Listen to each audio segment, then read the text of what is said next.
Start करेंगे Ohm's law. जैसे last video में हमने चार्ज के बारे में पढ़ा, करंट पढ़ा, पोटेंशियल डिफरेंस पढ़ा, उन पे बेस्ड बहुत ही बेसिक न्यूमेरिकल्स किए, कुछ सिंबॉलिक रिप्रेजेंट किए। तो आज हमारा टॉपिक स्टार्ट होगा ओम्स लॉ। ठीक है, बहुत ही इंपॉर्टेंट चैप्टर है और मोस्टली क्वेश्चंस आ ही जाते हैं इससे। तो ठीक है, आइए स्टार्ट करते हैं।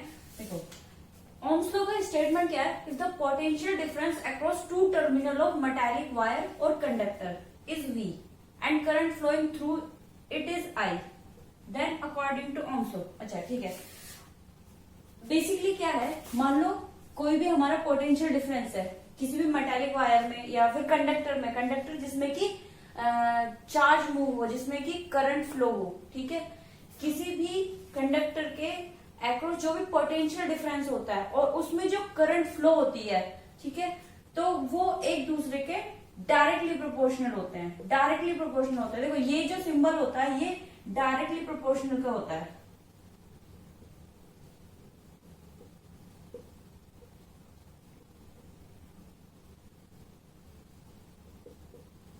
ठीक है, डायरेक्टली प्रोपोर्शनलिटी। ठीक है, इसका मतलब क्या होता है कि हमारा अगर एक फैक्टर इंक्रीज होगा तो दूसरा भी होगा। मीन्स अगर हम कहें कि किसी भी सर्किट में अगर हमारा करंट इंक्रीज कर रहा है तो पोटेंशियल डिफरेंस भी इंक्रीज करेगा। यही हमारी ओम्स लॉ की स्टेटमेंट है। लाइक अगर हमारा पोटेंशियल डिफरेंस इंक्रीज करेगा या पोटेंशियल डिफरेंस की वैल्यू इंक्रीज होगी तो हमारी करंट भी उतनी ही इंक्रीज होगी, या फिर हमारा पोटेंशियल डिफरेंस डिक्रीज होगा तो करंट भी डिक्रीज होगा। अब क्या करते हैं, इस प्रोपोर्शनलिटी को हटाकर एक हम सिंबल यूज कर देते हैं। ठीक है, प्रोपोर्शनलिटी को हटा के इसको हम R का नाम लेते हैं। बेसिकली ये क्या है, प्रोपोर्शनलिटी कांस्टेंट, या इसको हम नाम देते हैं रेजिस्टेंस।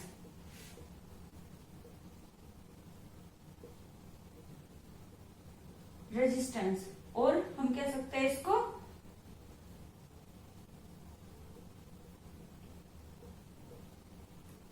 Proportionally constant. ठीक है, इसको रेजिस्टेंस कहते हैं। अब हम रेजिस्टेंस के बारे में पढ़ेंगे। ठीक है, रेजिस्टेंस की जो यूनिट होती है उसको हम ओम कहते हैं, ओम, और इसको रिप्रेजेंट कुछ इस तरह से करते हैं। ठीक है, ओके। रेजिस्टेंस जो होता है हमारा वो डिपेंड नहीं करता V पर, यानी कि पोटेंशियल डिफरेंस पे और करंट पे। R does not depend on V and I। ठीक है, जो हमारा रेजिस्टेंस डिपेंड करता है वो करता है कंडक्टर पे। ठीक है, रेजिस्टेंस जो हमारा डिपेंड करता है वो कंडक्टर पे डिपेंड करता है। ठीक है, अब हम इसके बारे में थोड़ा सा ओम्स लॉ का ना एक ग्राफ आता है, बेसिकली ग्राफ। ठीक है, एक्स और वाई पे, इधर हमारी करंट, इधर पोटेंशियल डिफरेंस, तो इसका ग्राफ हमारा ये होता है। ठीक है,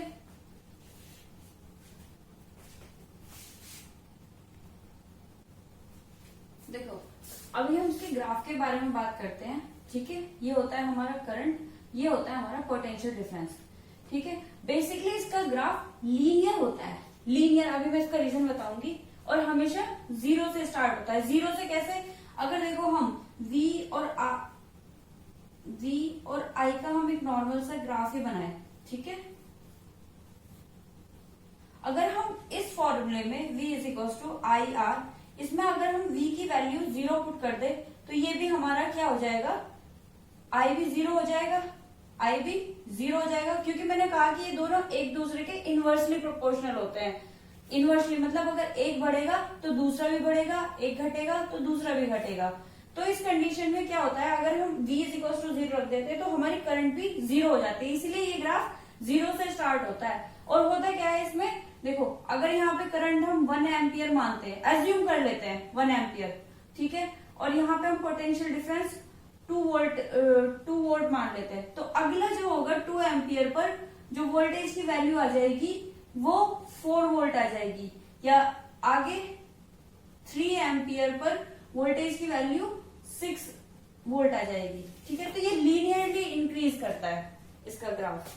ठीक है, तो ग्राफ का इतना ही स्टडी है कि इसका ग्राफ एक तो लीनियर होता है और हमारा 0 से स्टार्ट होता है। ठीक है, अब अपना रेजिस्टेंस पे वापस आते हैं। रेजिस्टेंस का मैंने क्या बताया, देखो रेजिस्टेंस बेसिकली होता है क्या है, रेजिस्टेंस होता है जो करंट को अपोज करता है। किसी भी सर्किट में जब हमारा करंट फ्लो होता है तो उसको अपोज करता है। ठीक है, और हमारे कंडक्टर्स का जो रेजिस्टेंस है वो कम होता है और जो हमारे इंसुलेटर्स होते हैं उनका रेजिस्टेंस ज्यादा होता है।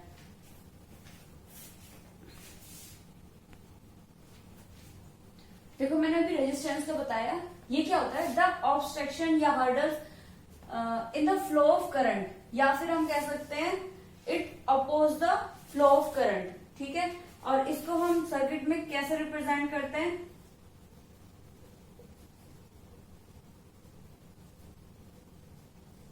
जैसे हमने कल पढ़ा, आर को कैसे दिखाते हैं हम किसी भी सर्किट में, इस तरह से। ठीक है, यूनिट ऑलरेडी मैं बता चुकी हूं, ओम। ठीक है,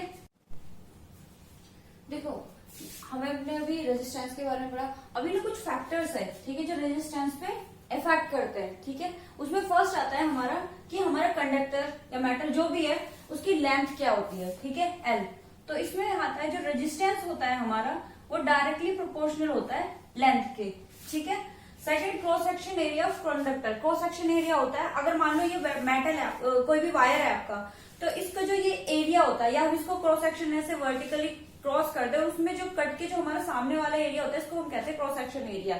ठीक है, तो रेजिस्टेंस यानी कि ए से रेजिस्टेंस इनवर्सली प्रोपोर्शनल होता है क्रॉस सेक्शन एरिया के। अच्छा, अभी मैंने आपको इनवर्सली प्रोपोर्शनल का मतलब नहीं बताया। प्रोपोर्शनलिटी हमारी टू टाइप की, ये हमारी होती है like A directly proportional B and A inversely proportional B. इसका मीन्स क्या होता है, इसका जैसे आपने पीछे देखा ओम्स लॉ में, इसमें क्या होता है, अगर एक चीज एक फैक्टर हमारा बढ़ता है तो दूसरा भी बढ़ता है, एक घटेगा तो दूसरा भी घटेगा। लेकिन इनवर्सली में ऐसा नहीं होता, अगर ए फैक्टर बढ़ेगा तो बी घट जाएगा, या ए घटेगा डिक्रीज होगा तो बी इंक्रीज कर जाएगा। ठीक है, बस इतना ही डिफरेंस है। और उसके बाद नेचर ऑफ मटेरियल भी जो होता है इस पर भी अफेक्ट करता है resistance. Like nature of material, like conductor है या इंसुलेटर है। ठीक है, और फोर्थ थिंग आती है टेम्परेचर। अभी हम इन दो से एक इक्वेशन सॉल्व करेंगे। देखो, R is directly proportional to length of the conductor, equation first, and R is inversely proportional to the cross section area of conductor. ठीक है, अगर हम इन दोनों को मर्ज कर दे तो हमारे पास आता है R proportional to L upon A. ठीक है, इस प्रोपोर्शनलिटी को हटाने के लिए है हम एक कांस्टेंट का यूज करते हैं ये, और इस कांस्टेंट को हम कहते हैं resistivity, electrical resistivity of the material. ठीक है, of the conductor.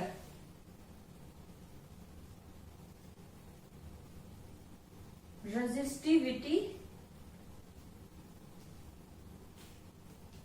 Of the material. ठीक है, ओके, ये हो गया। अब इसकी यूनिट की बात करते हैं। इसकी यूनिट इंपॉर्टेंट है, एक मार्क्स से क्वेश्चन में आ जाती है। तो देखो, जैसे आपको पता है R is equals to rho L upon A, rho L upon A. ठीक है, तो अगर मैं यहाँ से रेजिस्टिविटी कैलकुलेट करने लग जाऊं, मैंने इसका बताया आपको, R का जो यूनिट थी वो ओम थी, रेजिस्टिविटी की हमें कैलकुलेट करनी है, लेंथ क्या है हमारी मीटर में नॉर्मल, और एरिया हमारा क्या होता है मीटर स्क्वायर। ठीक है, या मैं इसे लिख सकती हूँ मीटर इंटू मीटर, 1 मीटर से मीटर कैंसिल, तो रेजिस्टिविटी की मेरी क्या आ जाएगी, ये मल्टीप्लाई होके इधर आ जाएगा। ठीक है, डिवीजन में है, ये अपने दूसरी साइड में आके मल्टीप्लाई में हो जाएगा। तो मेरी रेजिस्टिविटी की जो यूनिट होगी ओम मीटर, रेजिस्टिविटी की यूनिट हो गई ओम मीटर। ठीक है, ओके। रेजिस्टिविटी जो होती है यहाँ पर, जैसे मैंने बताया नेचर ऑफ कंडक्टर, अगर नेचर ऑफ मटेरियल में अगर कंडक्टर की बात करें अगर हम कंडक्टर की बात करें और इंसुलेटर की बात करें, तो कंडक्टर की रेजिस्टिविटी हमारी लो होती है, रेजिस्टेंस भी लो होता है। देखो रेजिस्टेंस लो, रेजिस्टेंस को मैंने क्या बताया कि ये जो करंट फ्लो होता है उसको अपोज करता है, यानी कि रोकता है, ठीक है। तभी तो कंडक्टर्स में अच्छे से इलेक्ट्रिसिटी फ्लो होती है। और हमारा जो इंसुलेटर होते हैं जैसे प्लास्टिक, वुड, रबर, इनमें हमारा इलेक्ट्रिसिटी फ्लो नहीं होती। क्यों? क्योंकि उनका रेजिस्टेंस बहुत हाई होता है, रेजिस्टेंस भी हाई होता है और रेजिस्टिविटी भी हाई होती है, ठीक है। और जो हमारे मेटल अलॉयज होती हैं उन वो भी लो रेजिस्टिविटी ही होती है उनकी भी, ठीक है। ये मेटल अलॉय बेसिकली जो कंडक्टर्स है जिनमें हमारी इलेक्ट्रिसिटी या हमारे चार्जेस जो भी मतलब फ्लो करते हैं उसमें बेसिकली रेजिस्टेंस और रेजिस्टिविटी हमारी लो होती है, ठीक है। और नेक्स्ट वीडियो में हम करेंगे रेजिस्टेंस के पैरेलल और सीरीज कनेक्शन के बारे में, ठीक है। और उसके बाद इस पे बेस्ड न्यूमेरिकल्स होंगे काफी सारे, ओम्स लॉ पे बेस्ड, और आपका ये पैरेलल और सीरीज कनेक्शन के बहुत सारे न्यूमेरिकल्स। तो thank you for watching this video, और प्लीज लाइक, शेयर और सब्सक्राइब करना मत भूलिए। Thank you.